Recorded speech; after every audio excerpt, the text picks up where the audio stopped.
Экинчи бөлүм. Арадан бир аз күндөр өтүп, Иса кайрадан Капарнаумга келди да, анын үйдө экени баарына маалым болду. Көптөгөн эл жыйылып, эшигинин алдында бут коёрго жер калбады. Иса болсо аларга Кудайдын сөзүнөн таалим бере баштады. Шал оорулууну көтөрүп келишкен 4 адам элдин көптүгүнөн Исага жакындай албай, ал турган бөлмөнүн үстүн ачып, төбөсүн тешишти да, оорулууну төшөнчүсү менен кошо төмөн түшүрүштү.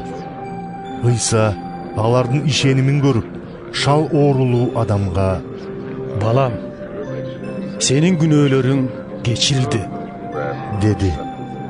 Ошол жерде олтурушкан дин мугалимдеринин кээ бирөөлөрү ичинен: Мына бу эмне деп жатат? Бул Кудайга акарат келтирип жатат. Күнөөлөрдү Кудайдан башка ким кечире алат? дешти.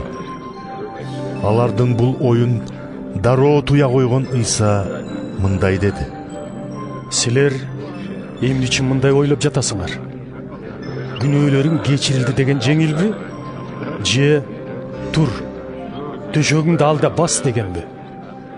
Билип алгыла, Адам уулунун жер бетинде күнөөлөрдү кечирүүгө бийлиги бар». Анан шал кишиге: «Сага айтам, тур, төшөгүңдү ал да үйүңө жөнө», деди. Шал оорулуу киши ошол замат тура калып, төшөгүн алды да баарынын көз алдында сыртка чыгып кетти. Баары жакаларын кармашып: «Ой тобо, эч качан мындай нерсени көргөн эмес элек», деп Кудайды даңташты. Иса кайрадан Галилея көлүнүн жээгине барды. Ошол жерге келген элдин баарына таалим берди. Өтүп баратып, салык жыйноочу жайда олтурган Алпейдин уулу Лебини көрдү да ага: «Менин жолума түш», деди. Леби ордунан туруп Исаны ээрчип жөнөдү. Кийинчерээк Иса шакирттери менен бирге Лебинин үйүндө конок болуп, дасторкондун чекесинде жан баштап жатты. Исанын артынан ээрчип жүргөн көп салыкчылар жана башка күнөөкөрлөр да аны менен бир дасторкондон тамак жеп жатышты. Исанын салыкчылар жана күнөөкөрлөр деп четке кагылган адамдар менен бирге олтуруп тамак жеп олтурганын көрүшкөн фарисей тобундагы дин мугалимдери анын шакирттерине: «Эй, эмне үчүн бул салыкчылар менен күнөөкөрлөргө кошулуп бир дасторкондон тамак жейт?» дешти. Муну уккан Иса: «Дарыгер дени сактарга эмес, оорулууларга керек. Мен такыбаларды эмес, күнөөкөрлөрдү ниеттерин өзгөртүүгө чакырганы келдим», деди. Жакыянын шакирттери жана фарисейлер орозо тутуп жүрүшкөн. Ошондуктан кээ бир кишилер Исага келишип: «Жакыянын шакирттери менен фарисейлердин шакирттери орозо тутушат. А эмне үчүн сенин шакирттериң тутушпайт?» дешти. Иса аларга мындай жооп берди: «Үйлөнүп жаткан жигит тойго чакырылган коноктордун арасында жүргөндө алар орозо тутушабы? Күйөө бала араларында турган кезде аларга орозо тутууга болбойт. Алардын арасынан күйөө бала алына турган күндөр келет. Алар орозону ошондо тутушат. Жаңы кийимден алынган жамаачыны эски кийимге эч ким жамабайт.